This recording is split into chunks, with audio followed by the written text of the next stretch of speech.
नमस्कार साथियों, गरजते बादल में आपका स्वागत है। आज हम फिर से एक बार सामाजिक शिक्षण विधियों को लेकर के उपस्थित हुए हैं। आइए चलते हैं सामाजिक शिक्षण विधियों के महत्वपूर्ण प्रश्नों को लेकर के, जो रीट और अन्य प्रतियोगी परीक्षाओं के लिए महत्वपूर्ण साबित होंगे और महत्वपूर्ण प्रश्नों का ही चुनाव किया गया है। आइए, पाठ्यपुस्तक का चुनाव करते समय निम्न में से कौन सी बात पर विशेष ध्यान देना चाहिए? पाठ्य पुस्तक का चुनाव करते समय, माने जो पाठ्यक्रम में पुस्तक लगाई जाती है उसका चुनाव करते समय कौन सी बात का ध्यान रखना चाहिए? माने पुस्तक का आकार, या पुस्तक आकार में छोटी हो, माने छोटी किताब हो, छपाई अच्छी हो, पाठ्य पुस्तक की विषय वस्तु सुस्पष्ट एवं पूर्ण हो, या सभी। तो पाठ्य पुस्तक का जब चुनाव किया जाता है तो सबसे अच्छी बात यह है कि भाई उसमें आकार में पहली बात तो छोटी होनी चाहिए, उसके साथ उसकी छपाई अक्षर भी साफ सुथरे होने चाहिए, और उसके बाद में हम कहें विषय वस्तु भी सुस्पष्ट होनी चाहिए। अतः इस प्रश्न का उत्तर द होगा। अगला प्रश्न है, चार्ट बनाते समय निम्न में से कौन सी बात ध्यान रखनी चाहिए? चार्ट बनाते समय कौन कौन सी बात है ऐसी जो इन सब में महत्वपूर्ण, उसको ध्यान में रखना चाहिए। एक चार्ट पर एक ही उद्देश्य लिए हुए होना चाहिए, माने कोई भी चार्ट जब बनाए तो उसके ऊपर एक ही उद्देश्य हो, माने एक ही विषय का चार्ट बनाया जाए, एक ही चीज़ का चार्ट बनाया जाए। एक चार्ट अनेक उद्देश्य लिए हुए एक चार्ट बनाया जाए और उसके ऊपर अनेक सारी चीज़ों को, अनेक सारे उद्देश्यों को लेकर के चार्ट बनाया जाए। चार्ट भड़कीले होने चाहिए, माने आकर्षक, भड़कीले, भड़काऊ, आकर्षक होने चाहिए, या उपयुक्त सभी। तो इन सभी में सबसे महत्वपूर्ण जो बात होगी, सबसे ज़्यादा सटीक और सही होगी, वो ये होगी प्रश्न संख्या क। एक चार्ट एक ही उद्देश्य लिए हुए होना चाहिए, तभी चार्ट की अहमियता सिद्ध होगी। अगला प्रश्न है, शामपट उपयोगी साधन है, माने ब्लैक बोर्ड है वो उपयोगी साधन है। तो किसके लिए उपयोगी साधन है? विज्ञान कक्ष के लिए, या फिर क्रियात्मक कार्य करने के लिए, या फिर शिक्षण का काम के लिए, या फिर कविता लिखने के लिए। तो शामपट का सबसे अधिक उपयोग जो किया जाता है वो पढ़ाने के लिए किया जाता है, शिक्षण के लिए किया जाता है। अगला प्रश्न है, तुलनात्मक अध्ययन के लिए निम्न में से सबसे उपयुक्त है, माने एक चीज़ को दूसरी चीज़ की तुलना की जाए, और इस अध्ययन के लिए इनमें से कौन सी चीज़ सबसे ज़्यादा महत्वपूर्ण होगी? चित्र दिखा करके, ग्राफ बना करके, फ्लैश कार्ड दिखा करके, या ये सभी।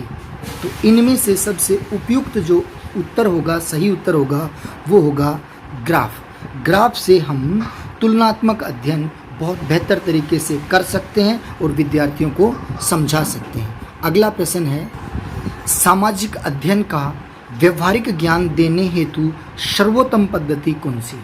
माने सामाजिक ज्ञान विषय का व्यवहारिक ज्ञान देने के लिए इनमें से सबसे उपयुक्त, सबसे सर्वोत्तम पद्धति कौन सी होगी?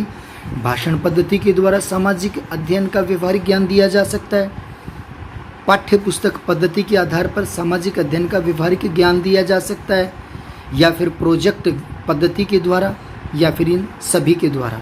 तो इन सभी में सबसे सटीक जो उत्तर होगा वो होगा प्रोजेक्ट विधि के द्वारा हम सामाजिक अध्ययन का व्यवहारिक ज्ञान दे सकते हैं। प्रोजेक्ट बना करके अगर हम ज्ञान देते हैं तो ज़्यादा उपयुक्त, सटीक और कारगर होगा सामाजिक अध्ययन शिक्षण में।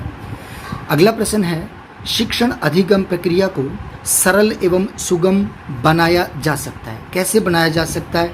सरल बनाया ही नहीं जा सकता, माने शिक्षण अधिगम प्रक्रिया को सरल एवं सुगम बनाया ही नहीं जा सकता, मानी कठिन ही रहेगी, तो ये बात तो बिल्कुल ही गलत है, ये तो हो ही नहीं सकता। हर चीज़ को सरल बनाया जा सकता है, अलग अलग तरीके से बनाया जा सकता है, लिखित कार्यों के द्वारा, क्रियात्मक कार्यों के द्वारा, या मौखिक कार्यों के द्वारा। तो इसका सही जो उत्तर होगा वो होगा क्रियात्मक कार्यों के द्वारा। प्रश्न एक बार फिर देखिएगा, महत्वपूर्ण प्रश्न है, शिक्षण अधिगम प्रक्रिया को, पढ़ाने की जो प्रक्रिया उसको सरल एवं सुगम कैसे बनाएं?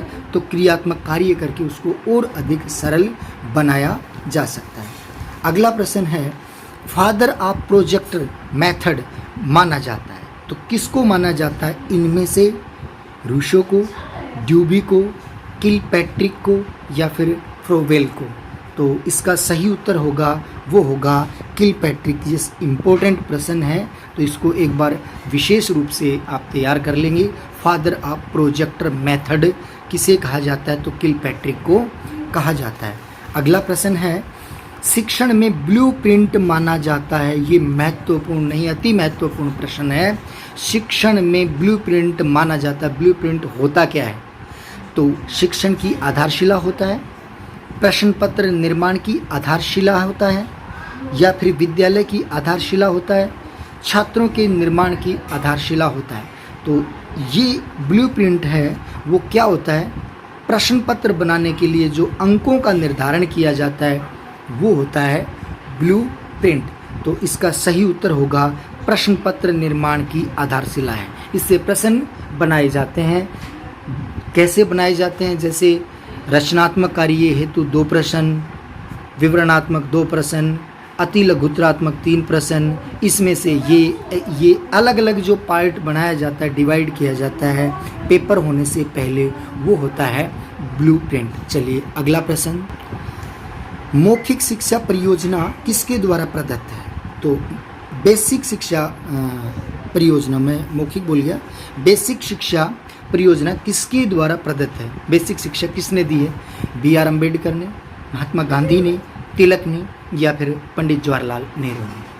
तो इसका सही उत्तर होगा वो बेसिक शिक्षा पर महात्मा गांधी ने जोर दिया है। तो इसका सही उत्तर होगा महात्मा गांधी। अगला प्रश्न है, वे परियोजनाएं जिन पर छात्र पूर्व में कार्य कर चुका है क्या कहलाता है? वे परियोजनाएं जिन पर छात्र ने पहले ही काम कर लिया है वो क्या कहलाती हैं? उपभोक्ता परियोजनाएं, उत्पादक परियोजनाएं, अभ्यासात्मक परियोजनाएं, समस्यात्मक परियोजनाएं। तो जो पूर्व में ही काम कर चुका तो ये होगा, इसका सही उत्तर होगा अभ्यासात्मक परियोजनाएं। अगला प्रश्न है, मूल्यांकन की प्रकृति कैसी है? जो हम मूल्यांकन करते हैं उसकी प्रकृति कैसी है? तो परिणामात्मक, गुणात्मक, 1 व 2, अर्थात परिणामात्मक और गुणात्मक, या इनमें से कोई नहीं। तो इसका सही जो उत्तर होगा वो होगा परिणामात्मक। मूल्यांकन किया जाएगा तो हमारे सामने उसका परिणाम आएगा कि अच्छा है, भला है, बुरा है, कमज़ोर है, या किस तरीके का है, वो परिणाम आएगा। अगला प्रश्न है, कोई वस्तु कैसी है इसका निर्माण दिया जाता है? कोई वस्तु कैसी, इसका निर्माण दिया जाता है। कैसे, किससे दिया जाता है? मापन से दिया जाता है, परीक्षा से दिया जाता है, मूल्यांकन से दिया जाता है, या इनमें से कोई नहीं। तो किससे दिया जाता है? कोई वस्तु कैसी है, तो जब हम उसका मूल्यांकन करेंगे तभी तो हमें ये पता चलेगा कि ये वस्तु कैसी है। तो अर्थात इस प्रश्न का सही उत्तर होगा वो होगा मूल्यांकन के द्वारा। अगला प्रश्न, उद्देश्य निर्धारण मूल्यांकन का कौन सा चरण है? उद्देश्य निर्धारण मूल्यांकन का कौन सा चरण है? तो पहला चरण है, तीसरा चरण है, चौथा चरण है, या फिर अंतिम चरण है? तो उद्देश्य निर्धारण है वो मूल्यांकन का प्रथम चरण है। जब उद्देश्य निर्धारित होगा तभी हम आगे कुछ कर पाएंगे। अगला प्रश्न है, हस्तशिल्प की शिक्षा निम्न में से किसे दी जानी चाहिए? माने हाथ का धंधा है वो किसे सिखाना चाहिए? बहुत अधिक प्रखर बुद्धि वाले बालक को, सामान्य बालक को, पिछड़े बालक को, या फिर मंद बुद्धि बालक को? तो हस्तशिल्प है वो किसे सिखाना चाहिए?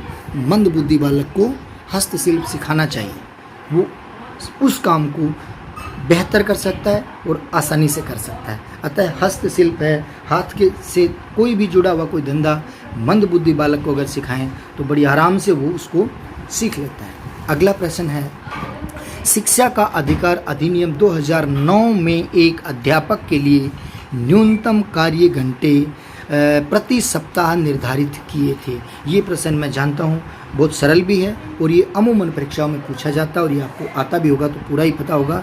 तो आप इसका सही उत्तर करेंगे 45 घंटे। शिक्षा का अधिकार अधिनियम 2009 में एक अध्यापक के लिए न्यूनतम कार्य घंटे प्रति सप्ताह कितने रखे गए हैं? 45 घंटे। साथियों, छोटा सा वीडियो सामाजिक शिक्षण विधियों को लेकर के जो रीट की परीक्षा बहुत नज़दीक है और ये आपके लिए कारगर सिद्ध होगा, ऐसी उम्मीद करता हूँ। चैनल पर आप लगातार बने रहिए। बहुत बहुत धन्यवाद। Thank you.